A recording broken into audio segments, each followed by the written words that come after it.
Vem cá, você já ouviu falar de evangelho adocicado? Pois é, no século XVI, enquanto homens como Martinho Lutero arriscavam a vida para resgatar o evangelho da graça, tinha um outro tipo de pregador que oferecia algo muito mais agradável. Eles não negavam a Bíblia, não. Pelo contrário, eles usavam a Bíblia para falar exatamente o que o coração caído do homem queria ouvir. Paz sem confronto, prosperidade sem renúncia, uma coroa sem a cruz. Era um evangelho doce, popular e absolutamente mortal. A história parece distante, mas a fórmula desse veneno antigo continua funcionando hoje com a mesma eficácia assustadora. E a pergunta que eu te faço é: por quê? A resposta é a chave para você saber se o evangelho que você ouve na sua igreja está te alimentando para a vida ou está te envenenando para a morte. Só que antes da gente mergulhar nas escrituras para desmascarar os falsos pastores, responda aqui com sinceridade nos comentários. Qual a primeira característica que te vem à mente quando você pensa num pastor fiel? A tua resposta vai revelar muito sobre ele e sobre você também. Para identificar uma nota falsa, você primeiro precisa conhecer muito bem como é que é uma nota verdadeira. Você sabe, todo mundo que trabalha com dinheiro no comércio passa pelo treinamento de conhecer todas as características de uma nota verdadeira. E assim esse pessoal se torna capaz de identificar a nota falsa. Você entendeu a lógica? Primeiro você aprende como é uma nota verdadeira, as características dela. Você sabe reconhecer muito bem quando uma nota é verdadeira. E aí, por comparação, você consegue identificar claramente quando uma nota é falsa. E é exatamente isso que a gente vai fazer aqui agora. O que a Bíblia exige de um pastor? Primeiro, a função do pastor não é ser um administrador de empresas, um coach motivacional ou um animador de auditório.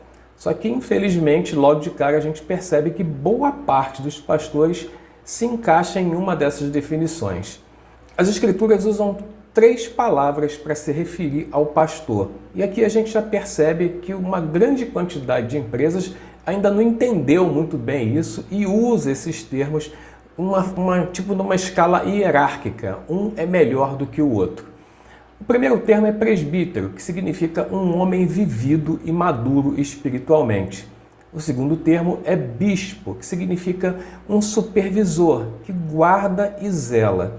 E o terceiro termo é pastor mesmo, que é um homem que alimenta o rebanho com a única comida que pode dar vida, que é a sã doutrina trazida pelo Senhor Jesus. Agora deixa eu me antecipar aqui, porque eu sei que alguns comentários como esse podem aparecer. A história do não julgueis, na trave do olho e não atire a primeira pedra. Pois é, eu sei o que acontece na mente de muitos cristãos sinceros ao ouvir uma análise como essa, um vídeo como esse que eu estou fazendo. Imediatamente essa passagem surge como um escudo. Não julgueis para que não sejais julgados.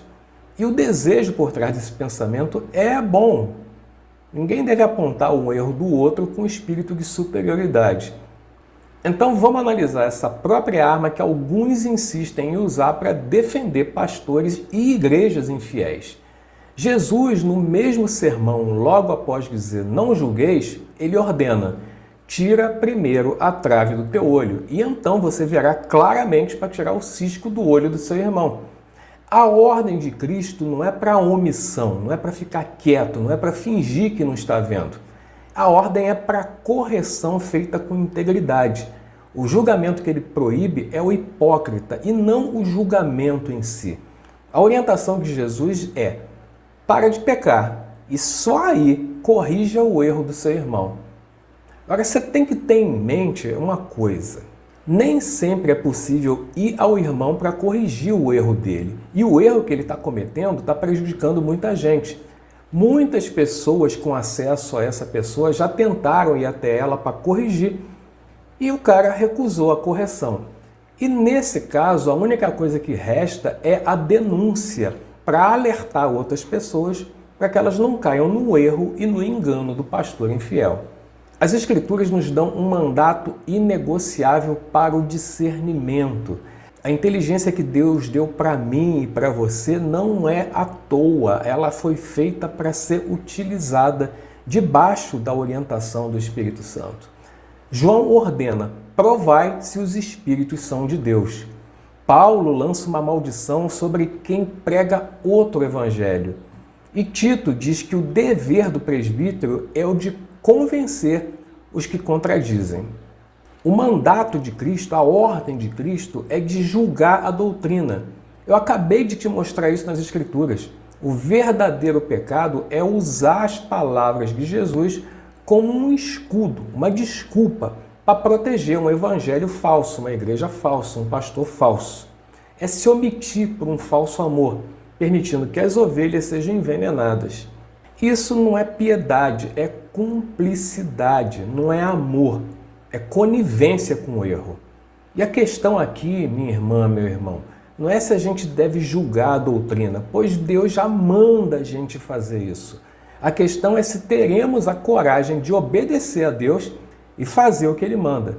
E agora eu vou te mostrar 3 sinais que identificam um falso pastor e vão te auxiliar muito a reconhecer se o seu líder ou algum líder que você conhece é um falso pastor. Sinal número 1, o evangelho onde o homem é o centro. O sinal mais claro de um evangelho falsificado é que o homem sutilmente ou abertamente mesmo toma o lugar de Deus no centro. A pregação é cheia de eu, as ilustrações dele são sobre conquistas, as conquistas dele.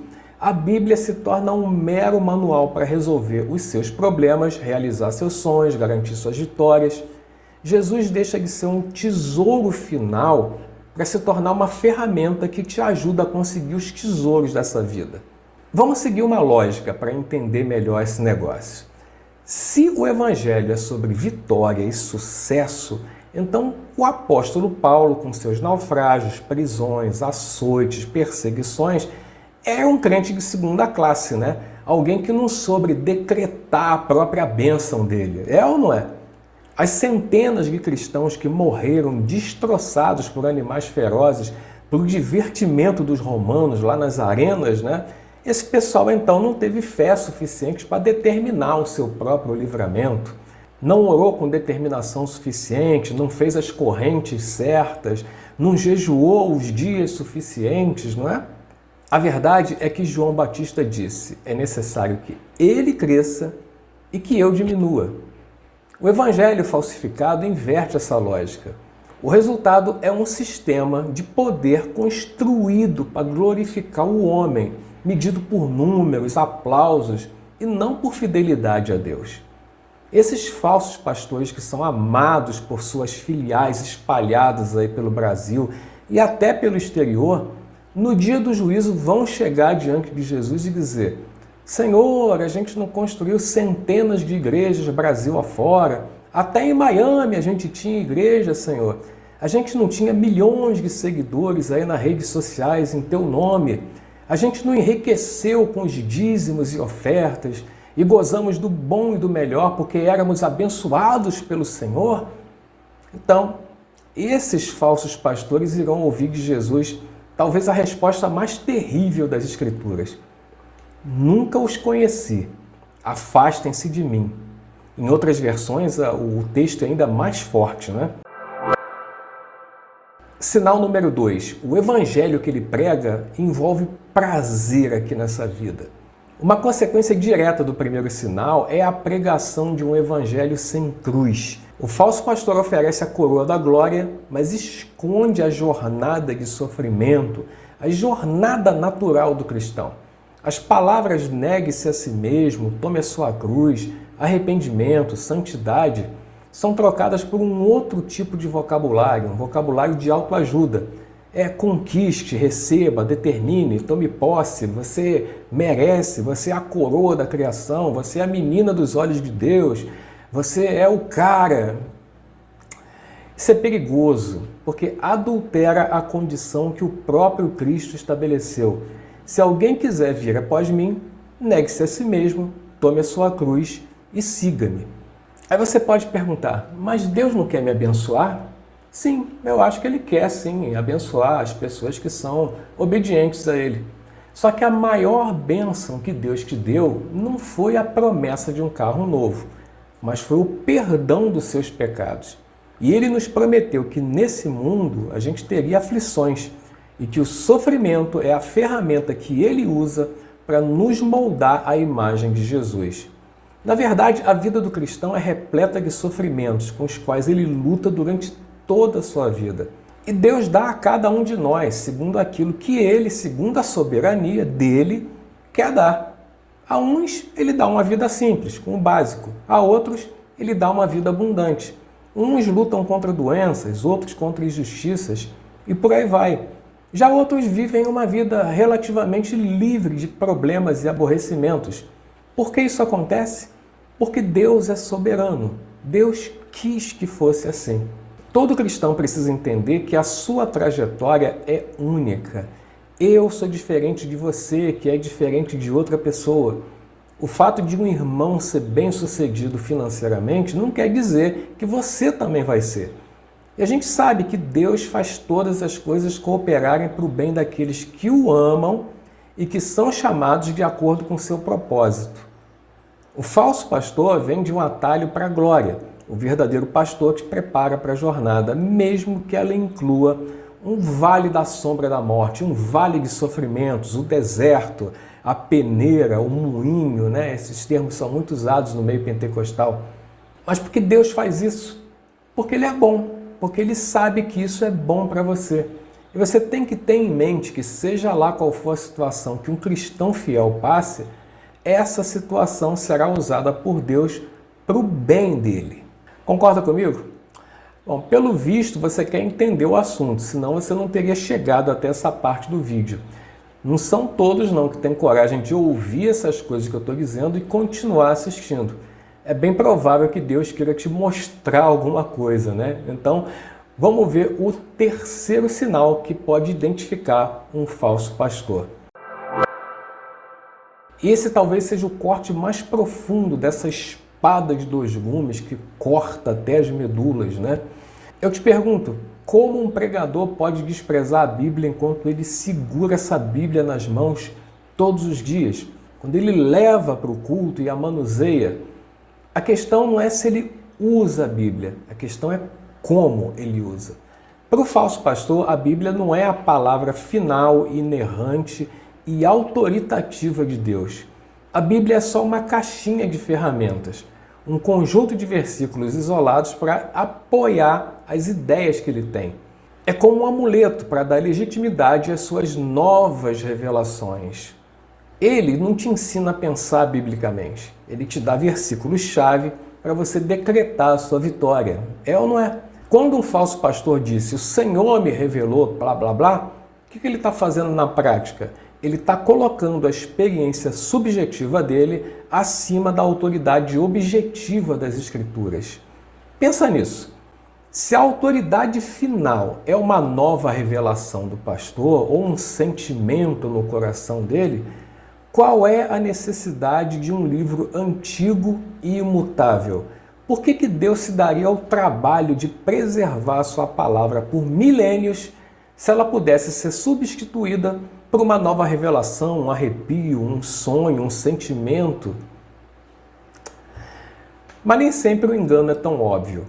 Quase sempre as falsificações do Evangelho estão relacionadas com produzir poder e riqueza para o falso pastor. Mas existe um pastor que não rouba, não adultera. Ele é bom pai, é um bom marido e dá bom testemunho. Porém, parte do ensino dele, mesmo envolvido em uma aura de seriedade, de virtude, é um ensino que interpreta as Escrituras do jeito que ele quer, em uma ou mais áreas, de um jeito que é diferente daquilo que Deus quer para você, daquilo que Deus quer para todos nós.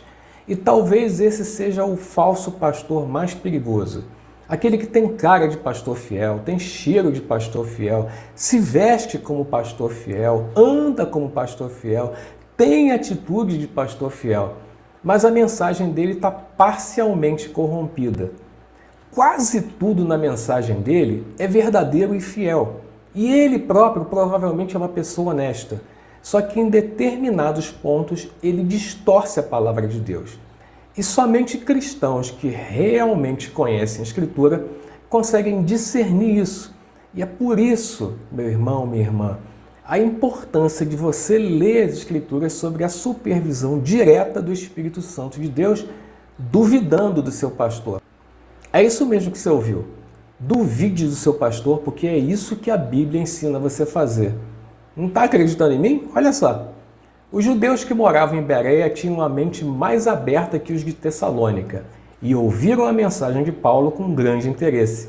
Todos os dias examinavam as Escrituras para ver se Paulo e Silas ensinavam a verdade.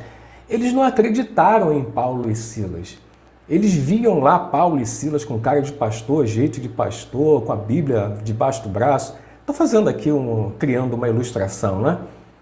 Eles tinham cara de pastor, jeito de pastor, seriedade de pastor, mas mesmo assim, o pessoal lá de Bereia verificava para ver se aquilo que eles ensinavam é a verdade. E por que eles faziam isso? Porque eles não queriam ser enganados, porque é muito fácil ser enganado dentro de uma igreja. Você está com o coração aberto, você espera o melhor, você tem a expectativa do que quer que seja que venha do púlpito seja bom para você. Não é culpa sua, é da natureza humana adotar essa postura diante de alguém que você respeita e confia. Olha só o que João ensinou. Amados, não acreditem em todo espírito, mas ponham-no à prova para ter certeza de que o Espírito vem de Deus, pois há muitos falsos profetas no mundo. E aqui eu quero fazer um parênteses rapidinho. Nesse contexto aí, quem profetiza é quem prega a Escritura e não é supostamente uma revelação nova trazida da parte de Deus, aquela coisa que Deus mandou te dizer. Não é isso. Nesse contexto aí, e na maioria dos contextos onde a palavra profecia é dita na Escritura, significa a pregação da palavra de Deus. Voltando, o pastor fiel, ele mesmo que não seja o cara mais carismático, ele teme e treme diante da palavra de Deus. Ele não vai te dar o que você quer ouvir, ele vai te dar aquilo que Deus disse nas Escrituras, aquilo que ele tem que falar.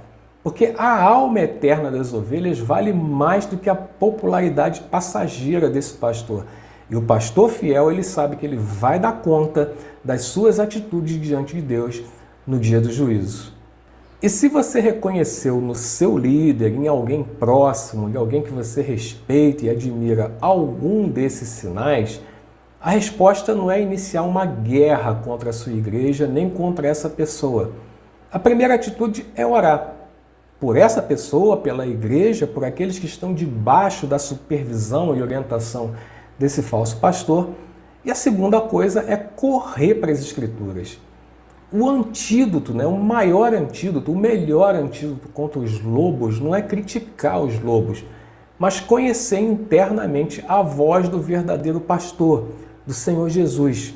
Quando você conhece o Senhor através da sua palavra, quando você está satisfeito nele, esse brilho falso do ouro dos homens, ele perde todo o valor. Essa coisa de querer coisas, bens materiais, prosperidade, quer isso, quer aquilo, quer que Deus resolva todos os seus problemas como se fosse um gênio da lâmpada, isso acaba.